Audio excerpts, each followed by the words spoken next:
You are listening to Option A or B with your Chris Canada.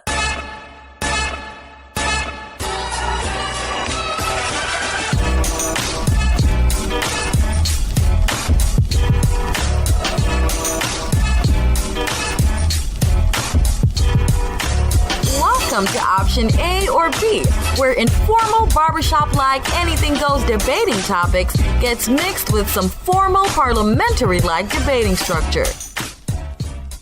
This episode of the Best Debate podcast of all time is dedicated to the life of Afeni Shakur, and to Voletta Wallace, and to all of the other mothers out there too.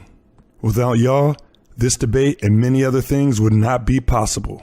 Happy Mother's Day, every day. And with that said, let's do this.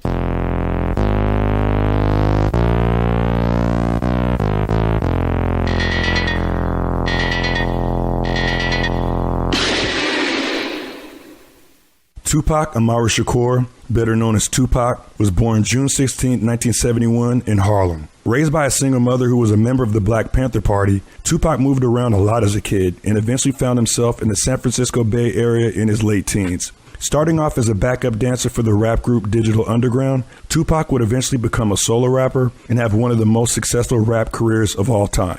Christopher Wallace, better known as the Notorious B.I.G. or Biggie, was born May 21, 1972 in Bed-Stuy, Brooklyn. Also raised by a single mother, in 1992, Biggie was featured in the Source magazine's Unsigned Hype column, and it was then he was discovered by Uptown Records A&R Sean Puff Daddy Combs. Like Tupac, Biggie was a solo rapper who also went on to have one of the most successful rap careers of all time. Now, originally Tupac and Biggie were friends, but they eventually became enemies, and they are both heavily credited for playing significant roles in the infamous East Coast-West Coast hip-hop feud. Both of these rappers eventually ended up being murdered, both gunned down in automobiles, and killed within 6 months of each other. Tupac and Biggie's murders remain unsolved to this day. Now, when I say these guys were two of the most successful rappers of all time, unfortunately, a lot of their success came posthumously. But for better and for worse, these two rappers are forever conjoined in hip-hop history. And that brings us to Option A or B debate, the contention. Tupac was a greater rapper than Biggie. Now, Option A, who is in agreement with Tupac is a greater rapper than Biggie, is a man by, what is your name, sir? Michael Stephen Williams. Michael Stephen Williams. Yeah, Michael. Can I call you something else? Because I'm going to have a hard time saying that long-ass name during this. I mean, you can go with Mike, but, yeah, I think Michael Mike's cool, Williams, man. You got to say the whole thing like a pimp named Slickback when you come on it. I'll try, man. Michael Stephen Williams. That sounds like the dude from Miami Vice. Yeah, Tubbs. whatever. Is that Tubbs? Whatever works for you. I feel like you're making jokes. Well, since I don't know you, I don't know you, so I don't know if you look like Tubbs. I don't know. I'm not going to judge you. Well, yeah. If you want me to, you can call me Mike. You know what I'm saying? I hit you, Michael Stephen Williams, but you can call me Mike. You better put some respect on his name, man. Exactly, with the CK, my. Oh my gosh. Okay, so where are you from, Michael Stephen Williams? I'm a child of the world, but primarily from the West Coast, Oakland, California. What makes you qualified to debate this topic? I'm qualified to debate this topic uniquely because I'm actually somebody who grew up listening to Pac, but also got transplanted to the East Coast about 7th grade. So I got a taste of what was going on both coasts. I never left my roots, but I have a strong familiarity with some of the stuff that people on the East Coast cling to, like Biggie. So I can talk about it with an affection for both, but with a clear understanding that Pac is superior. Okay. And Option B, who is in disagreement with the contention that Tupac was a greater rapper than Biggie, is a man by, what is your name, sir? My name is Elvis Madero. So can I just call you Elvis? Yeah. Okay. Please do. That's a cool name. And where are you from, Elvis? I'm from the Boogie Down Bronx, New York. New York. So you have no biasness in this conversation, do you? I really don't. Seeing as, I'm really bullshit when I say that, but I can't say I'm a little biased, but I will say, as you'll see coming up, I have a ton of respect for Tupac Shakur. I just feel when it comes to this actual conversation, I have to lean with Biggie, not because of the New York thing, and we'll talk about that in a little bit. Absolutely. And I didn't ask you, but what makes you qualified to debate this topic? Maybe that's exactly what you were saying. But do you have anything else you want to add to that? I mean, just being a hip hop fan since I think in this particular case, I'm qualified because I really got into both of these guys, just like you said in the intro, posthumously. I actually did not like Biggie or Tupac or much of hip hop while they were alive. It wasn't until I got into hip hop in '96, after they had passed, that I was really. Biggie was alive in '97. Well, he was alive in '90. He was alive in '96, but I wasn't really a few months, but I wasn't really paying attention until after I got Nas and the Fugees out of my system, and both guys had passed.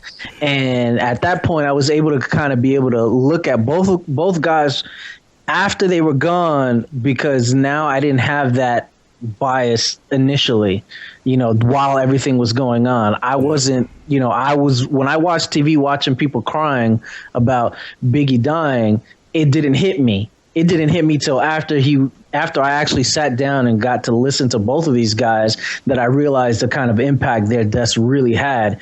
And then I was like, damn, these guys, So I think on that end, that's where I'm more qualified, because I wasn't deep entrenched in it while it happened. I mean, at the end of the day, like I said, like you said, I said posthumously. And that matters just as much, because I wasn't alive when Bob Marley was making music, but I'm familiar with Bob Marley's music. So that doesn't mean I'm unqualified to have an opinion on Bob Marley. So that totally makes sense. So let me explain the rules of this debate, and then I'll let you guys get into it. We have a total of 4 rounds. In the first 2 rounds, Elvis and Mike will have opportunities to speak without being interrupted. And it won't be a conversation. It'll be one speaks, then the other. And then in round 3 is everyone's favorite round, is head to head. And then in round 4, they will have closing arguments. And just like any debate, both of these gentlemen need to make points of information that make their case. So they can't just give opinions and not have any points behind them. Of course, they can be funny and they can say whatever they want, but it needs to be a point of information behind it to support their opinion. And so when you're listening to this argument objectively, make sure you're listening for those things. And so I think we're ready to go. So starting off round 1, which is, we always go with option A first, which will be Mike, who is in agreement that Tupac is a better rapper than Biggie. Go for it, Mike. I mean, there are a lot of different ways of going. I guess I can let this argument unfurl appropriately, as we move forward. But I think the foundation of the argument has to be more than anything else, particularly given the temporal context we're messing with, with the recent passing of a lot of icons, is that straight up as a rapper, Tupac was more prolific than Biggie. While he was alive, he dropped 6 albums in 5 years. He dropped 7 more albums after he died in '96. He was a hustler. He was dedicated to the craft. He was recording. He was stashing stuff. There's vaults full of Prince music that people are anticipating coming out in very similar type of way. Pac had such a deep catalog, such a passion for the craft, such a passion for the music, that he was recording stuff, sticking it away so that you could see an album a year basically since he died. Beyond that, he has one of the greatest albums of all time. I would consider All Eyes on Me one of the greatest hip hop albums of all time. He's got 75 million records sold, and All Eyes on Me by itself is 9 times platinum. Another thing, and I guess I can kind of use this as the last one before we move into any kind of rebuttal stuff, is that Tupac has an unmistakable delivery. Like, you never ever have to guess whether it's Pac on the track or not. When he comes on, you know who it is immediately. The bars even the head-to-head bars. So if you want to go to diss records and Pac versus Biggie, hit him up as one of the most classic and inflammatory diss songs ever recorded in life. You never have to think twice about whether that was Pac coming on the track. That's him immediately. Biggie, everybody sounds like Biggie. Sean sounds like Biggie. And so to me, if you're talking about rapper, you're talking about distinctiveness, you're talking about, being prolific. I don't really see how you could say anything other than Pac is a greater rapper than Biggie. Okay, that was a great way to kick things off. And so, Elvis, option B, I think you're ready to hop right in and have something to say to defend your boy Biggie. So go for it. Absolutely. So I'll kind of touch on a little bit of what Michael said. He brings up that Tupac was more prolific, and then he immediately goes into body of work and really goes into, he put out a lot of albums. He had tracks for days. I get all of that.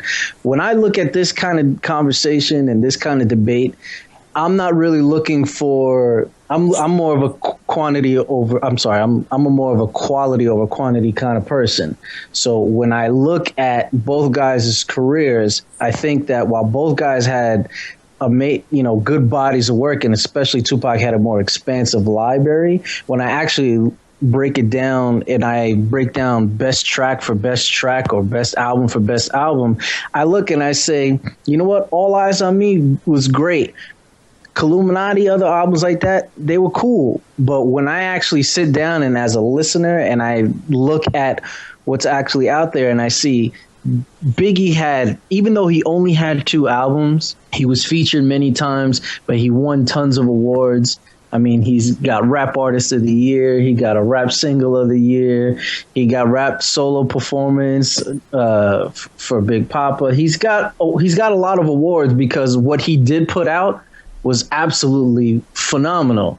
And I think Ready to Die, while many will say that Illmatic is the best album of all time, and I will be the same person to say so, I think Ready to Die is in that top 5. And I can't look at Tupac at any one of his albums and personally feel like, you know what, that's a top 5 album of all time in this genre. When I look at Biggie, he gave us 2 albums that were phenomenal, and one of them I have to say definitively has to be a top 5 album. When I also look at the actual work that they did and I actually look at actual skill, and this is where more opinion comes in, but I have something to back it up, I actually think that skill-wise, Biggie is way better.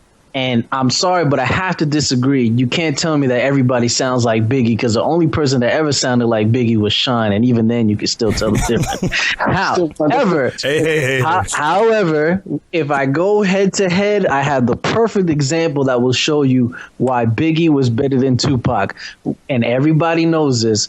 When you hear that freestyle, "Where Brooklyn At," and you hear both guys go back to back, everybody to this day will tell you, first instinct, first reaction, Biggie's was way better. You actually have to listen to Tupac, his verse, 2 or 3 times to be like, you know what? Tupac held his own on that one. But still, at the end of the day, Biggie was just a better rhymer. He was slicker. He was smoother. He knew how to entertain. He could rap for everybody all on one track. And that was what his real main appeal was. And I think that, to me, is something that a lot of artists have a very, very hard time doing and always have. And that's why I look at somebody like Kendrick Lamar and I'm like, that's a very, very similar type of impact that you have, because you can rap for everybody all at the same time. That's a Jay-Z type quality. And that was I think Biggie was one of the first to really ever do that on that type of level, because when he left, everybody was sad. If LL Cool J, buddy. Right, I'll stop right here. I'll just say this. LL Cool J died today, only will be mad about it. So I'll leave it right there. Biggie's just on that different level. I'll stop. Okay, so that was the end of round 1. As you can clearly hear, Elvis has an extensive opinion of what Biggie's expansive range within hip-hop history is, but Mike does as well. And so I'm looking forward to what Mike has to say in round 2. So go for it, Mike. Oh, I had to go first both times? Yeah, unfortunately, that's the way it works. And then head-to-head, then you guys can start flipping things around. It's like 8 Mile, man. I think it's interesting. And so, to piggyback off of kind of some of the stuff that Elvis was saying, it's interesting that you mentioned that head-to-head freestyle as kind of a rebuttal. I think that's more of a show of the fact that they have different backgrounds. Biggie was brought up in a more traditional way in the terms of beatboxing, spitting on the corner. Pac's background was kind of more of a poetry background. And so a freestyle battle between the two of them, that's not really the battleground that's necessarily the best for him. So when they have a chance to go to what is more native to them, so Biggie, he might be able to freestyle off the dome. Pac is more of a writer. When it comes to putting out the albums against each other, Pac's writing shines through, and it's not even close. Like, nobody in their right mind would ever suggest that Big won lyrically the battle between him and Pac. I think the mention of Kendrick is also something really interesting because it points to Pac's intergenerational influence. You know, Kendrick isn't having a conversation with Biggie on any of his albums. He's having a conversation with Tupac. Okay. The fact that he's inspiring this generation, and not only just this generation, that his legacy has lasted well beyond, you know, his time here, but that he's a source of inspiration for who I think we both would consider among the absolute best in the game today. I mean, is even more proof. I think bringing up Kendrick is more proof to my point than it is to a point about Biggie. Okay. Well, that was actually really well said, Mike. And that was, a matter of fact, that's exactly how I would have responded to a lot of what Elvis said. So, Elvis, this is the end of, or rather, this is the beginning of the end for round 2. So go ahead and go. Well, I think that was a very smart tactic in actually using what I said about Kendrick to piggyback on why you think Tupac is better. But I was more of talking about how Kendrick's actual skill set matches a lot more of what Biggie actually does. And if you actually listen to Kendrick when he talks, that yes, while on To Pimp a Butterfly, he is talking to Tupac, a lot of his influences came from the East Coast, from guys like Biggie and Nas and guys like that. So that was really where my point was really headed, because a lot of what Kendrick got, while his impact and where he actually decided to take his actual career and who he wanted to actually point tribute to, of course he's going to do that being a guy from the West Coast. So sure, he talked to Tupac on his album, but where his actual skill set actually really comes from, in my opinion, as far as when he actually goes to spit on that mic, I have to say that his influences are extremely East Coast. And a lot of that comes from guys like Biggie, guys like Nas, guys like Andre 3000, and guys like that. Now, I'm going to go back to my point of when I actually sit down and I listen to both of these guys actually get on the mic and they're actually going to rap. You said that, you know, in a setting where they're freestyling, that actually lends credence more to it favors Biggie, because that's more of his kind of area. I think that there's something to be said about that, because you know what, Biggie came up in New York where it was required for you to do this, and while everyone was doing it, and that's how you got put on, Biggie was able to shine through a whole lot of dudes coming through a golden age of time where he was able to do everything that they were doing and putting his name out there just like everyone else was and shining through everyone.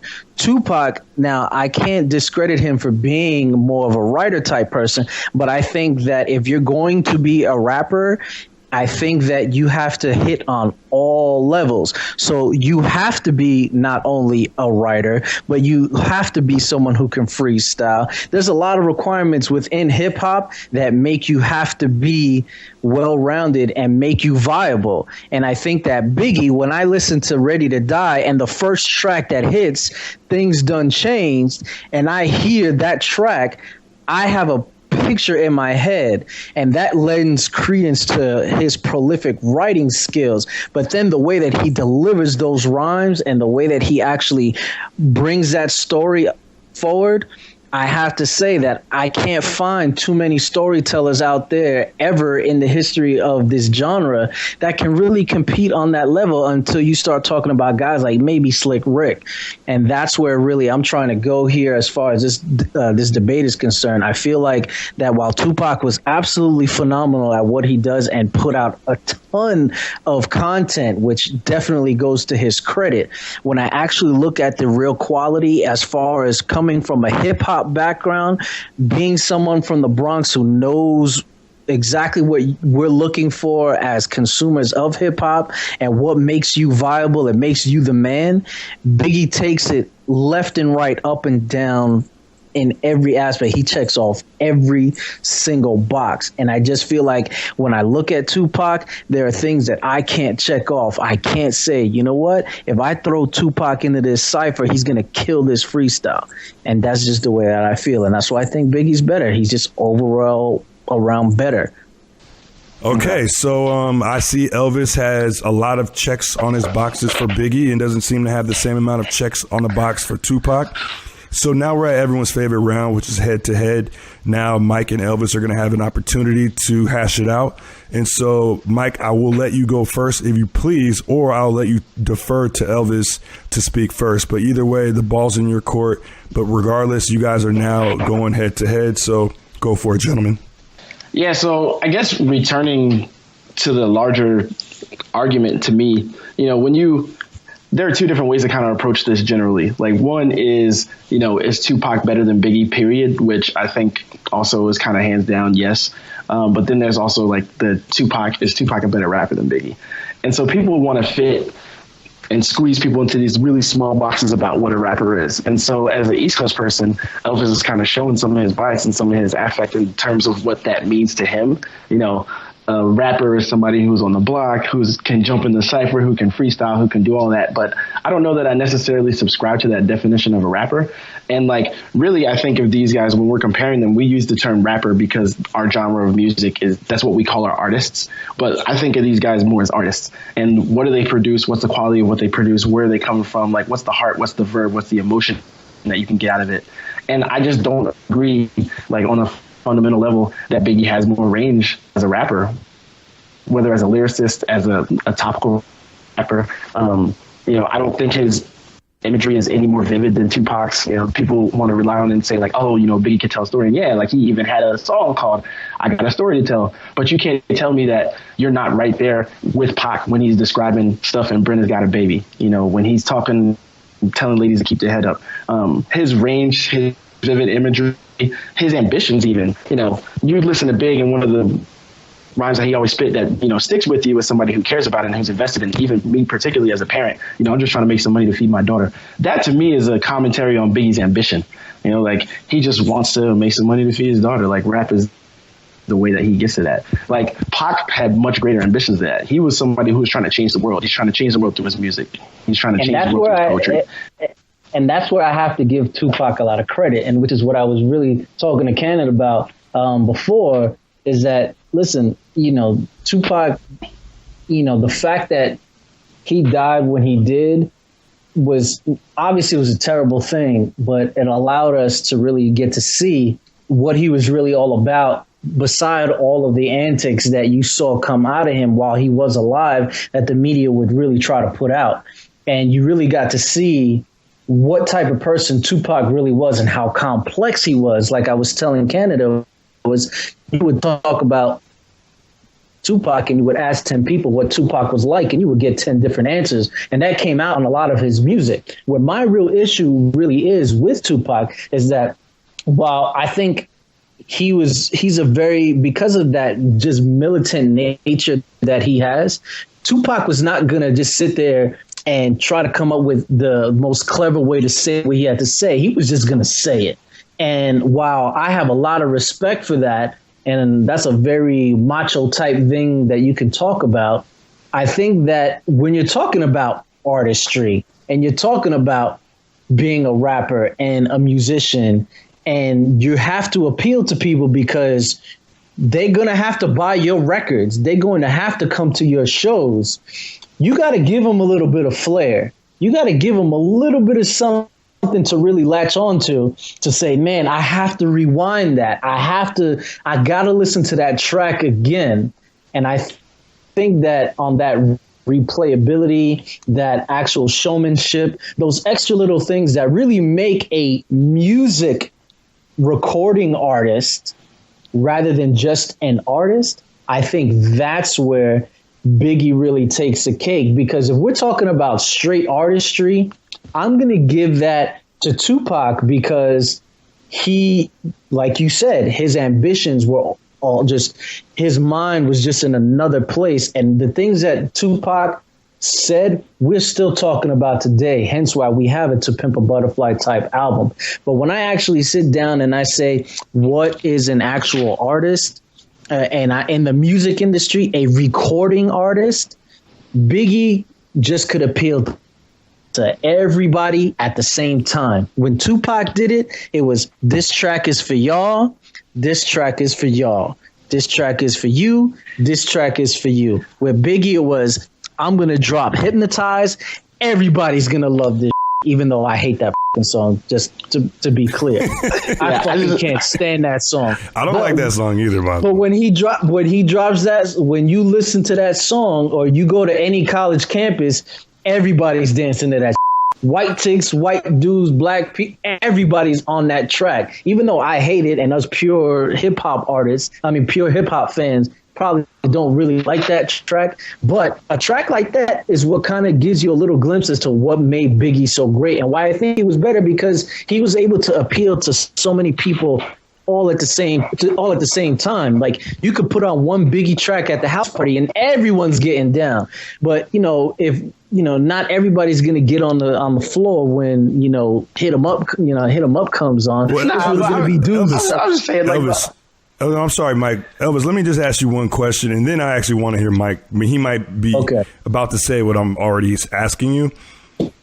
How much of what you're saying goes beyond your New York mentality or New York understanding of hip hop? Because not that I don't agree with what you're saying, because I'm not saying that it's wrong, but I am curious to know, can you at least qualify what you're saying by saying, oh yeah, when I was in LA, this was the case. When I was in Florida, that was the case. Like, things that make it seem that you have observed people's love for Biggie beyond the block of the Bronx. Well, I will have to concede that on there, a lot of my experiences is from the New York East Coast point of view, because and that's fine. That's fine. But we just have to make that clear. Yeah, absolutely. We can definitely make that clear. And you know what? That's where this debate actually stems from, because during that time, I was over here, y'all were over there, so y'all were experiencing something completely different than I was. Yeah, I'm seeing. So I was on both coasts, fam. Like that. I was on both coasts for it. I moved over. I came to the East Coast in '96. Right. But so expand on that, Mike. Expand on how your experience has given you the ability to more. I don't want to say you've had a kind of like a bilingual experience in hip hop, but I'm sure that has to play a role in your understanding. I mean, yeah, I was straddling the coasts. So at the time, being unfortunately or fortunately, I mean, it has a lot to do with who I am and how I move, but I'm a military brat, and so I lived in a whole bunch of different places. I saw who was rocking with. I lived in Texas, California, and in New Jersey, all in the span between 92 and 98, like about 2 years in each of them. So I was in a different place when Tupac died, and then when Biggie died shortly thereafter. I was somebody who was familiar with the music, but was also astonished by what I was hearing played on the radio when I moved to the East Coast. Stuff we're listening to Too Short and Tupac, Digital Underground. I get out to the East Coast and Craig Mack is getting 100 spins a day with Flavor in Your Ear. And so to me, I'm like, oh, Bad Boy, like, this is obviously a thing where, Diddy, take that. They're buying up all the radio spins and all that kind of stuff. And so I feel like part of what happens for people who are from the East Coast is that they've been programmed. It's kind of the Dead President's reference to like a radio program. If this is what you hear, this is what's on repeat, this is what spins. Like, Biggie was getting no spins on the West Coast, dog. Like, that just wasn't happening. But Pac was still getting spins over here. And I think it speaks to the fact that he was a cultural icon. So when you talk about the fact that, he's an artist and his artistry may have transcended the music a little bit more. Like, I agree with that, but his artistry is what helped his music transcend, because even if, as much as you knew his songs, like, you also knew the visuals that go with it. So you look at an artist today like a Beyonce, who's basically putting out visual albums at this point. Like, when you hear California Love come on, you immediately start to conjure images of what the video looked like. That video was getting played from coast to coast. And I think what you're saying there isn't wrong. It really isn't. But what I will say is this, coming from somebody who is in the middle of the streets, listening to hip hop with other people on the street in New York, they really, at the time before he died, they really weren't with Pac like that. And it's not because it was a East Coast, West Coast thing. It was really more of, but Biggie though. And because they were still on that Biggie Bad Boy stuff. And that actually might help your point. What you're saying is that we were a little bit programmed. But I think when I look back as far as, as to what Canada was saying in the intro, when we look back posthumously, the kind of conversation kind of changes because I think that while go ahead, I'm sorry, you can go ahead. No, I just feel like because you're in New York and like nobody else was hitting pause to like switch things up, like on college campuses, I'm sure from coast to coast, like people were banging it. You can't tell me that there aren't, you know, as much as somebody put on like, I love it when you call me Big Papa and like the party's going to sway and everybody's going to be on. That same thing is happening coast to coast if somebody puts on I Get Around or somebody puts on How Do You Want It. Like people know the words. Even people who are haters like can't resist like swaying and talking and dancing and trying to roll when songs like that come on. And so like this idea that Pac couldn't turn the party up or like Pac couldn't relate or Pac couldn't like get everybody on board with the same song. Yeah, he was intelligent and he was socially conscious and he did specific targeting and like work to try to uplift women and like really put a spotlight on the black people. But he was turning the party up. I mean, he devolved into some of the same themes, the themes that Biggie was on all the time. Like, oh, I'm hustling and I'm buying expensive stuff from my hustling. Yeah, but a lot. Elvis, I have a question for you, and I'm sorry to interject in your guys' head to head. But so my first ever roommate was a dude from Harlem. So before I ever been to Harlem, I was experiencing Harlem through my roommate's perspective, and this is in 1999. And he told me, and I could not believe it, having came from the West Coast, being in Florida and having a New York roommate. He told me, and this is again before I even understood the map of New York. This is back when I thought Harlem was a borough, and I think a lot of people still think that, who are dumbasses. But basically, he told me, he said, "Oh, I'm from Harlem. Like we don't f with Biggie like that. We f with Tupac because he's from Brooklyn. We don't f with Brooklyn. These are his words, by the way. No. The funny thing is that while you were actually describing that, and you said my roommate was from Harlem in '99, the first thing I said in my head was Harlem wasn't f***ing with Biggie like that. And yeah, he told me, and because the East Coast West Coast media that we discussed offline had people thinking that it was bigger than it was. And even Tupac and Biggie both said those things before they died. They said, you guys are making this into something that it's really not. And people like myself, especially being, an impressionable teenager, I'm watching this stuff and saying like, I like Tupac, I like Biggie, but I'm from the West Coast and I don't think East Coast people like me because blah, blah, blah, blah, blah. And then I meet a dude from New York and he tells me I'm from Harlem. We weren't even really with Biggie like that. And that kind of fascinated me. So sorry, but I just wanted to throw that in there because you being from the Bronx, I wanted, I wonder how that factors in, or is it just that you are more of the hip hop head guy and your being from the Bronx didn't make you biased to Brooklyn, like how the typical Bronx uptown dude might be? Here's I'll address that right away. The funny thing with New York is because it's so big, during that period of time, right? During that period of time, New York owned hip hop, like for the most part, because it was really where hip hop was from. At least in our 90s, in the late 90s, definitely not in the early 90s at all.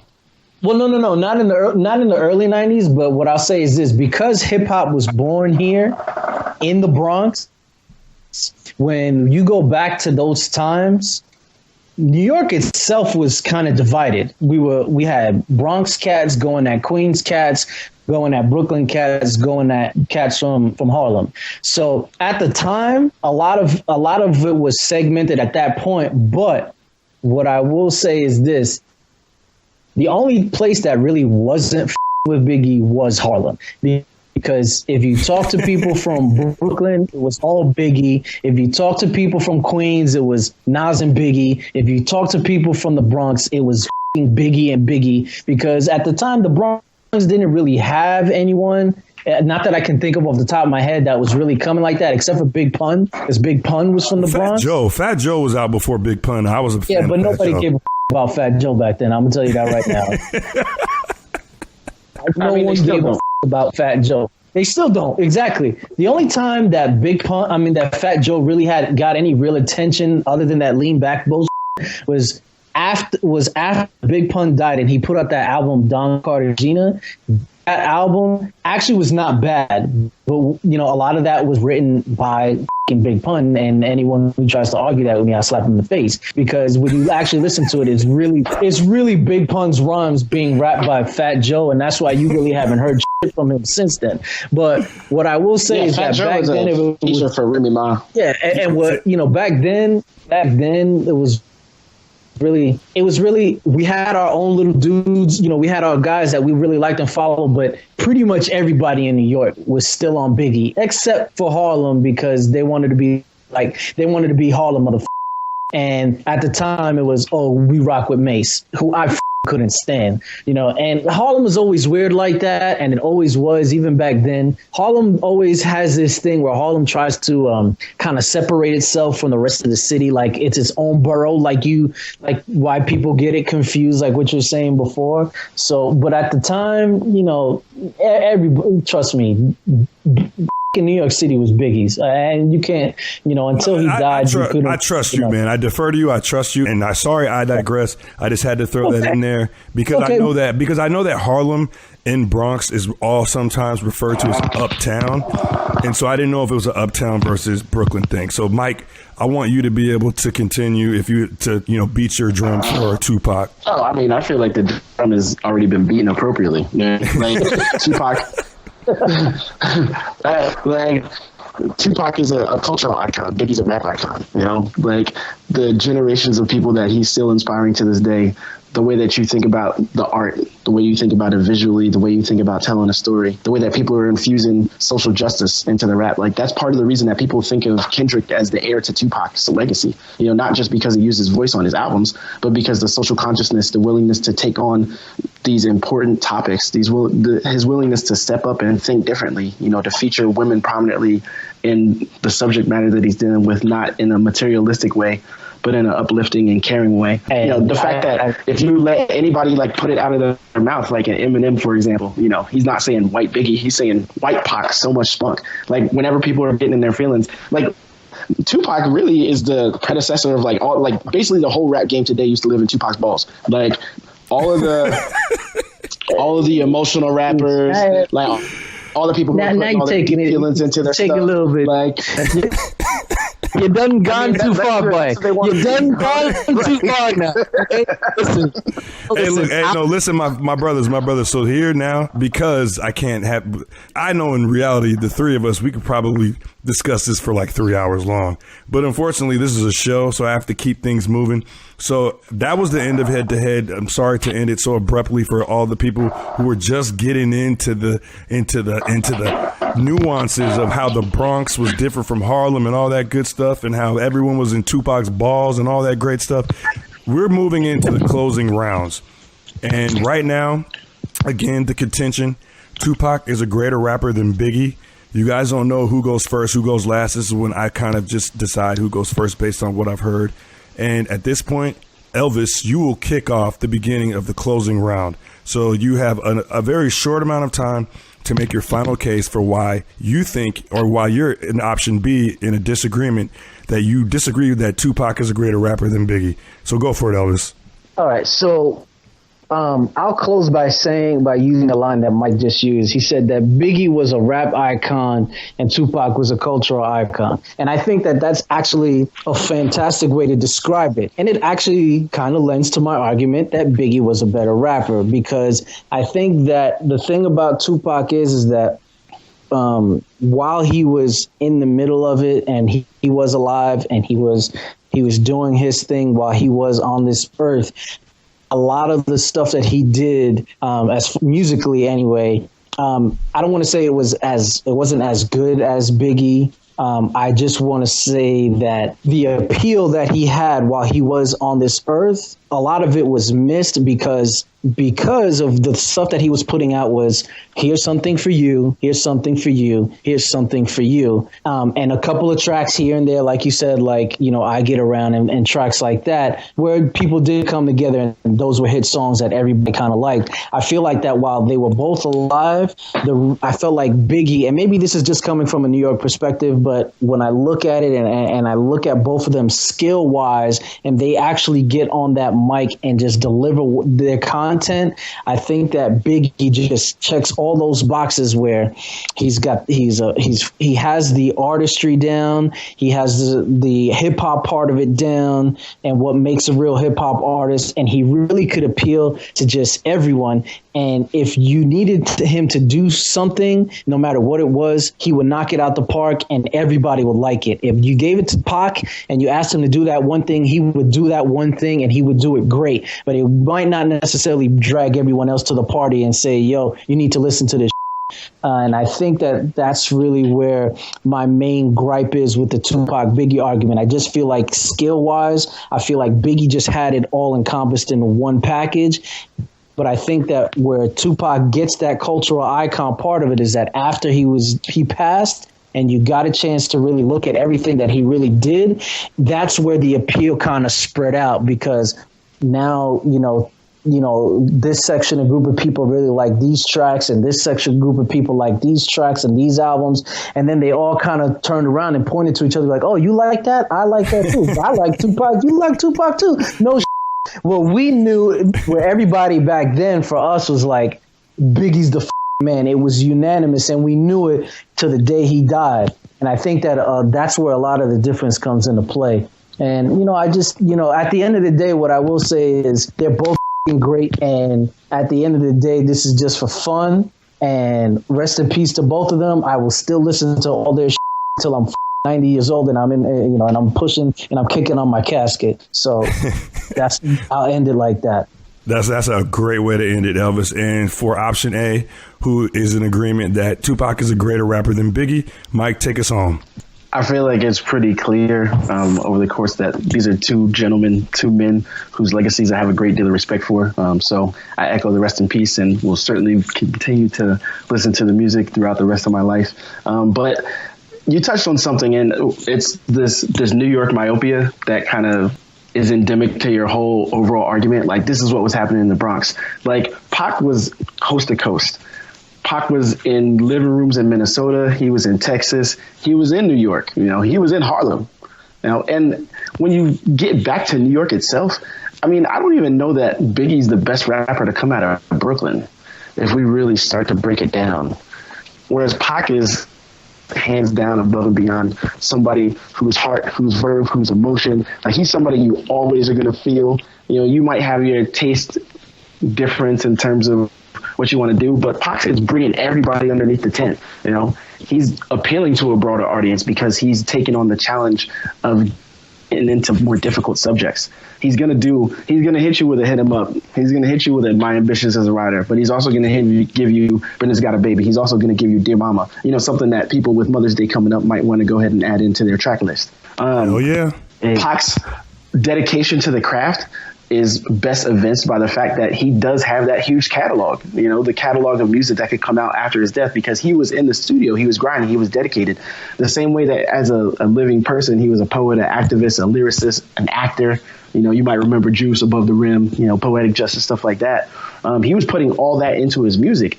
And so these people who today are trying to be hip hop stars that transcend, they're following Pac's script. They're trying to get into movies. They're trying to have the influence be above and beyond the music. And the fact that his influence transcended the music doesn't mean that the music wasn't tight, and it was. You want lyrics, you want subliminals, you want direct shots, you want stuff that's going to turn the club up, you want stuff that you can chill out to, you want stuff that's going to help you get the draws.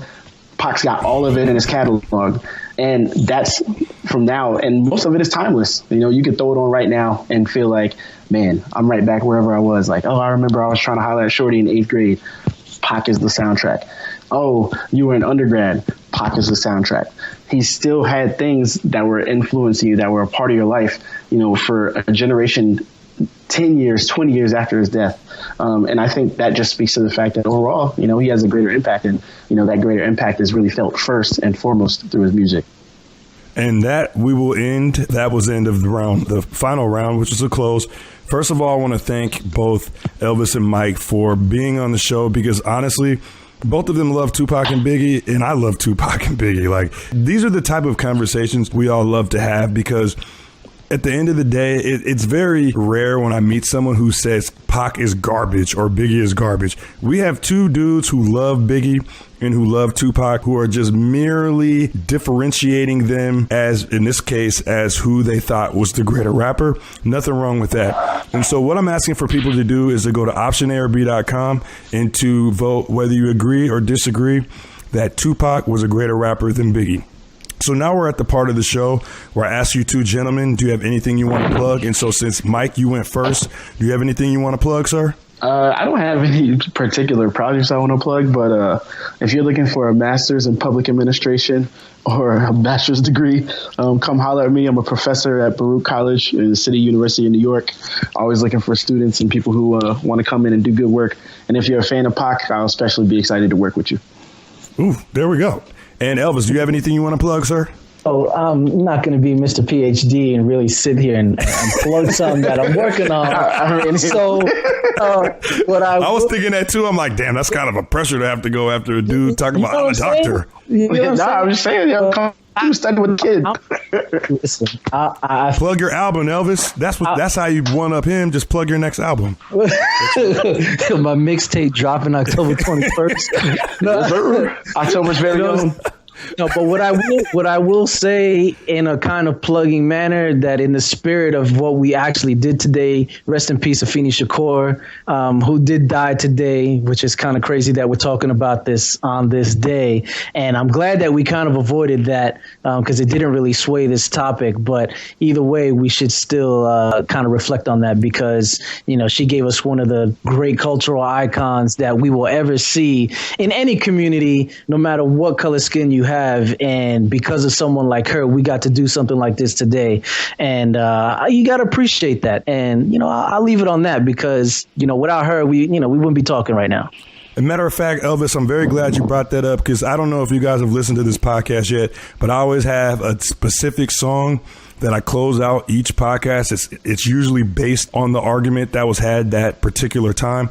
I had one picked out, but you know what? Because you just brought up Afeni Shakur, we'll end it with Dear Mama. I usually don't even tell people what I'm going to do. I just kind of figure it out later. But I'm going to tell you guys now, it'll be Dear Mama. So you guys will be hearing it. I don't know how much of the song I'm going to play. I usually only play the very end, but maybe I'll even add a little bit to it. It's a little much more than I would before. So thanks for plugging that, Elvis. Yeah, and of course, just thank you, gentlemen, for being a part of this.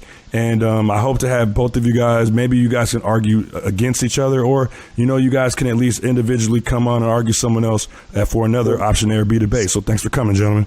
Before we end this, I will say to that, I love that we did this with Mr. Michael Williams because, even though he's a Manchester City fan, I could still shake his hand and say, you know what, we can agree to disagree, but the one thing we'll agree on was that these two were f***ing great, and we're going to listen to it until we die. So I'll end it on that. We could do a high five. I want in on that. I don't even watch that stuff, but we could do a triple high five. All right, guys. Well, thank you, Option AB listeners, and hope to have you guys listening for another one.